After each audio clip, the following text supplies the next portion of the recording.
Robert Pope, thank you very much for your time. We've had a little time to get to know each other, and I see you've got a very nice building and complex here that you facilitate a learning, a sharing. And I'd like to hear what your philosophy is behind your building and your lifestyle. Very good. The building was built by artists using local stone from a quarry as an exercise in when you're thinking scientifically, because this is a registered government-approved institute. We built this so that we would ground ourselves as real people, because we could see that the academics had lost the plot right around the world. With absolute science has been contaminated very badly with various nonsense things. So that's why we built it, and then we wanted to have it become like, in Australia, a re-establishment of Plato's academy, where people could talk the way we understood science is developed. As a philosopher of science, you have been awarded a 2009 gold medal laureate from the Telesio-Galilei Academy of Science in London, along with several eminent scientists, including Professor Simon Schnoll, the head of the biological research at the University of Moscow. I understand that you proved that Albert Einstein's worldview had been based upon false assumptions. Can you please explain how you did this through philosophy associated with golden mean geometry? Yes. NASA has published our contention, that's the NASA High Energy Astrophysics Division, has published our contention that the worldview, the classical Greek life science worldview, is fractal logic, based on fractal logic. Now, fractal logic extends to infinity. It was to do with the Egyptian use of circular geometry to develop an ethics about your immortal soul, and the Greeks developed that. Now, as a philosopher of science, you get a better model of reality by looking at the Greek model, the ancient Greek fractal model. Now, that's very serious, because the Western culture forbids reasoning that links life to fractal logic, because, as Sir Isaac Newton said, it's been contaminated, science has been seriously contaminated with religion. And you simply cannot explain to people that the whole of our culture is based on false physics assumptions that have got philosophical argument from the ancient Greek, showing that we've really got it wrong. And then you start testing your model out, and then you can make discoveries that are really amazing, really, really great. Is it not true that modern science was developed from Newton's worldview? Yes, modern science is, but only the worldview that was published. The other one he dared not publish, because in Newton's time, his century, Giordano Bruno was teaching what was called the science of universal love, which is the atomic physics that was developed in ancient Greece about emotions. He was teaching the science of universal love at Oxford University. When he got back to Rome, they imprisoned him, tortured him, and burnt him alive. So Newton wasn't going to make that mistake. He could have lost his life. So the Newton had two worldviews. One was to balance the other. Last century they discovered his papers, called the heresy papers now, which is just rubbish, showing that he had the firm conviction there existed a more natural and more profound philosophy to balance the mechanical description of the universe. And what we've ended up with is being governed by the unbalanced science. But you can soon rectify this by simply realising that Sir Isaac Newton's model for total reality, balanced reality, is right at the cutting edge of quantum biology today. Why didn't Newton publish his balanced theories? Because he would have been perhaps burned alive. It was not popular. And another interesting thing, we know from the writings of Newton, it's common knowledge, that he viewed the universe as being infinite, which was against the worldview that existed in his time. The only logic that supports Newton's worldview is fractal logic, which is forbidden in the West today, totally forbidden. So, can you explain what that is all about? Yes. We can assume that Newton was right, that science, especially the traditional Western science, has been contaminated by religion. Now, NASA has shown that the life science of classical Greek was fractal logic, and that was based on the idea of the nous. That was a whirling force that acted on primordial particles to produce worlds, which we know today would be gravity. And also, this whirling force evolved intelligence.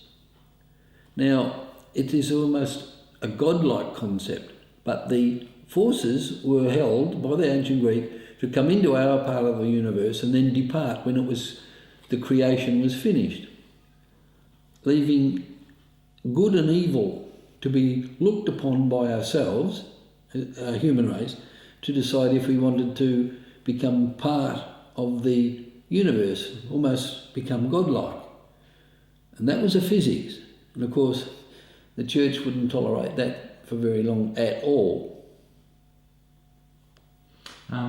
Earlier on, we were talking about a particular bone that came off.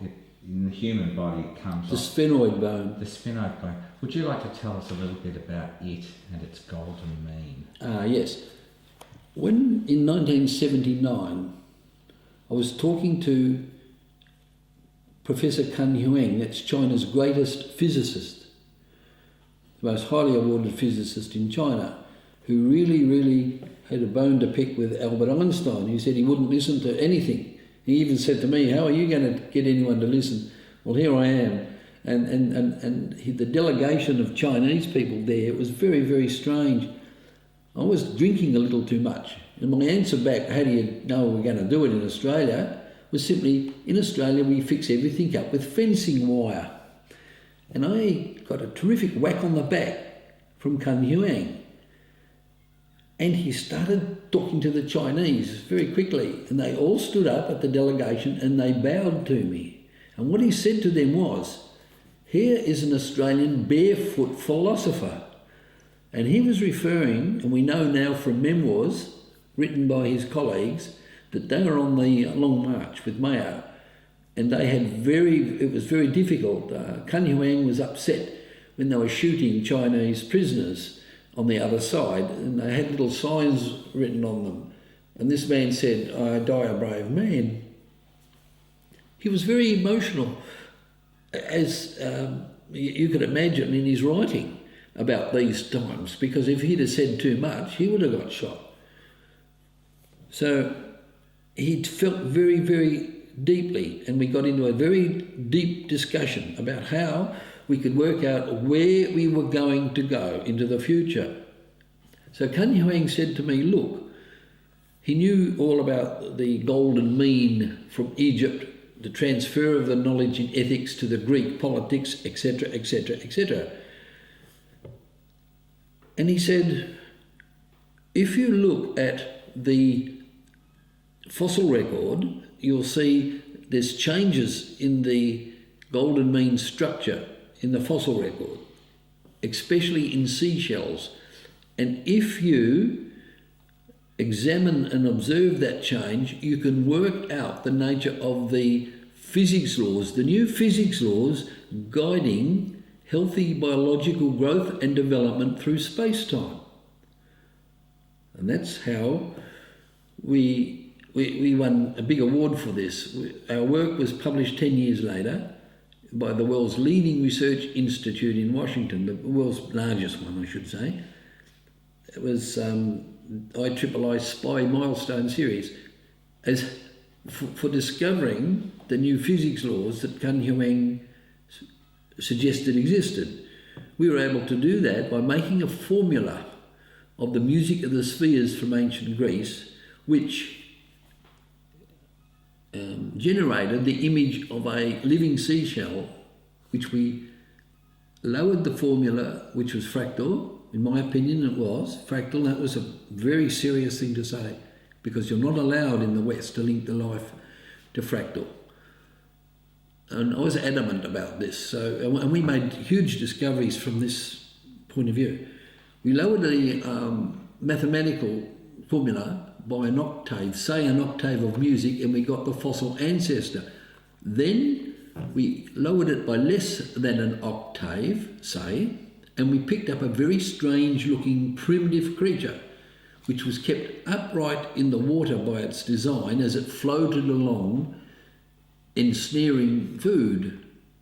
Now this creature was called Nipponites mirabilis, and we were the first people in the world to link it to the living creature.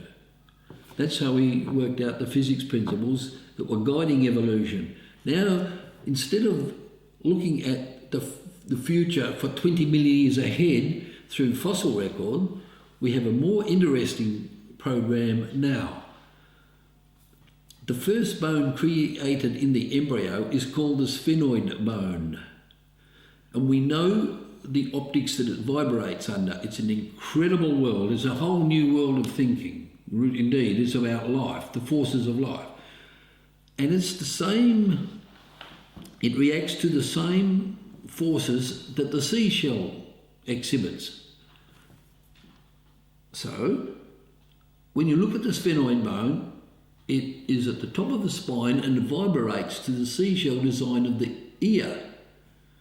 Now, the crunch point comes in that the name for this in alchemy, in ancient alchemy, is the sphenoid. Wow. So now we can program and get a view of 20 years into the future, and from that get an incredible technology which is beyond the stupid barbaric science that we've got today. It's just, it makes me very annoyed to think we are so stupid. So, following Kun Huang's program, you line up all the fossil sphenoids and you observe how they change over evolutionary time periods. You run the dance of life that we used for the seashells from the music of the spheres, and this book has got all of the electromagnetic mechanisms in the cerebrum to do this from Texas University. You run it through past today, 20 million years into the future, and there you've got your technology. Now we know that it should work, and we're ready to do it.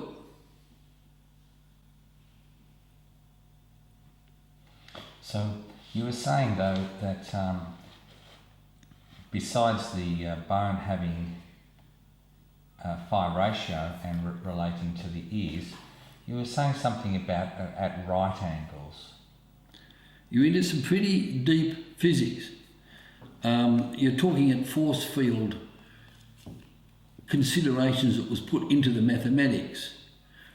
I think it's better for the general public to generalise carefully. For example, within the humanoid sphenoid record, the fossil record, every time that the sphenoid changes shape, you get a new humanoid. And the bone is now changing throughout the world.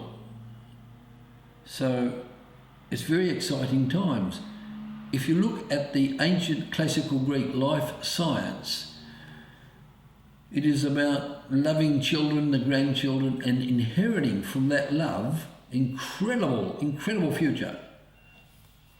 It is the future for our grandchildren that may not even much look like us one day. but by sharing and loving and looking after the environment. It's an environmental science. It was a political science, a medical science, which Aristotle called an ethical science to guide ennobling government. And we know it was medical because the purpose of it was so that humans could vibrate with the universe and not become extinct. And the people that taught that to avoid extinction were called saviours. So you have a very strange situation in the 3rd century BC where science was about what was called universal love. That relates to the idea of, for example, the moon singing a music of the spheres song to the atoms of the mother's soul to explain her love and compassion for children. This is a different science that we've got now, which is a terrible money-making scandal. So we're sitting here looking at something so great, and we now have evidence to show how to do it, how to get that. Ask the spheroid where to go and it'll tell us. It's as simple as that. And you just ask the right questions.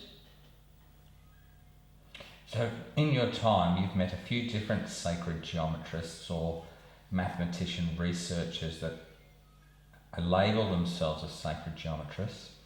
What have you noticed that's a similarity between the 4 of them? Some of them are extremely brilliant.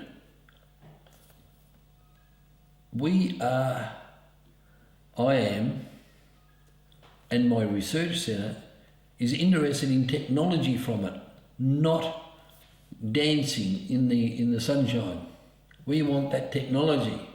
It's exciting, and if we don't get it, according to the famous molecular biologist C.P. Snow, if we do not link or reunite the shocking, stupid science that we've got now with the ancient Greek humanities, which was a fractal life science logic, we will become extinct. And this is what it was all about, how to avoid extinction. So now we have a nightmare. When we were using the mathematics to generate a seashell into the future, we learned something else, that if you tried to do the same thing that we did using what's called entropic logic, that's what we live under, you will always get futuristic distortions. So we're living in a giant cancer. Now, that's not good. And it can easily be worked out why and what's causing it.